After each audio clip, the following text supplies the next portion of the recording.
Child marriage is a global phenomenon affecting millions of children each year. Malaysia is no exception, and it is still being practicing in Malaysia. Based on the government statistic of premarital HIV screening for Muslims for preparation to be married, there are around 479 children under the age 15 in 2009.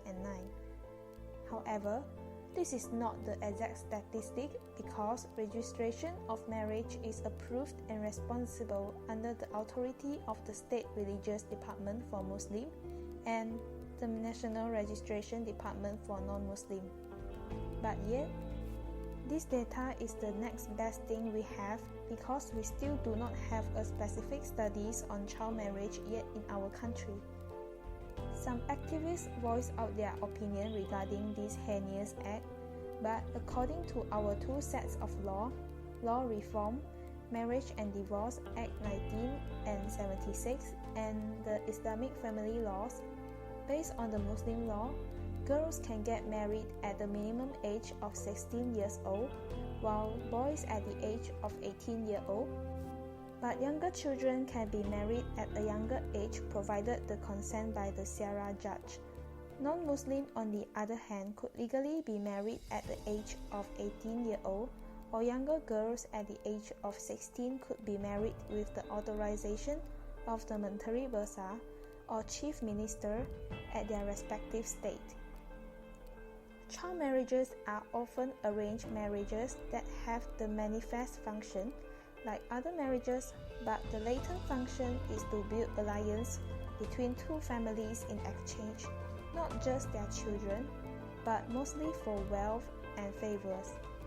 Love and personal compatibility is not the foundation of these marriages, as children are still young to understand it. For example, in India, child marriage is illegal but still practicing in remote rural areas, while the tradition is strong and enforcement is hard to maintain.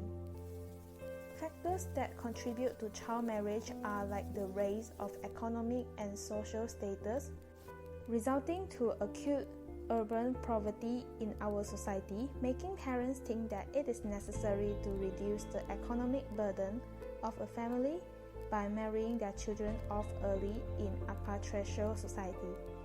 Religious and gender bias also promotes early marriage among girls.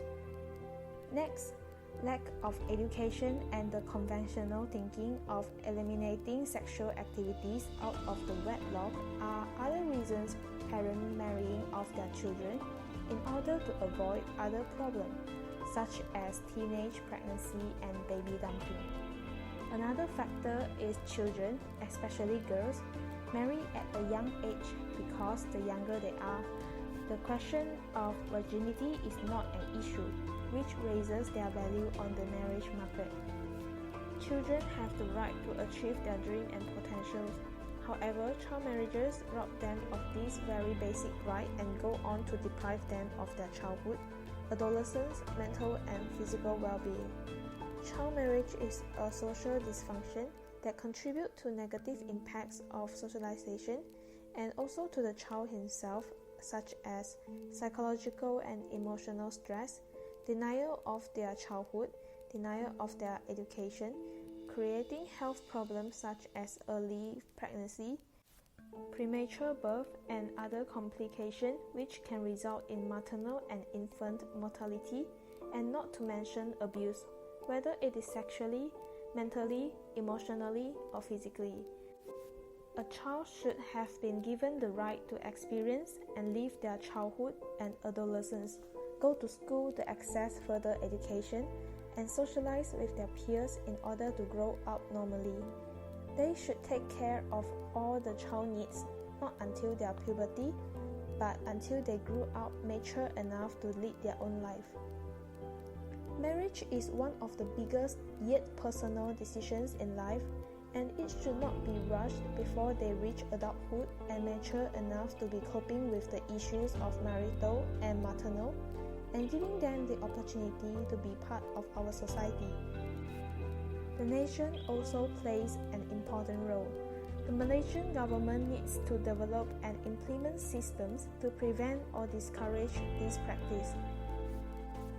The government should make a legislation to repair the loophole we have right now by standardizing the minimum age of marriage to 18-year-old in line with the Child Act 2001 that protects the children's rights.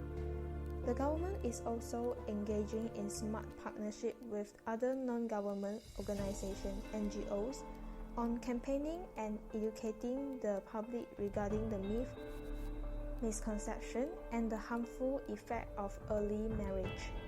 In a nutshell, the society itself needs to have stronger values and beliefs, be more caring and concerned by voicing out to public in order to change the mentality, attitudes, custom, and practices of our society.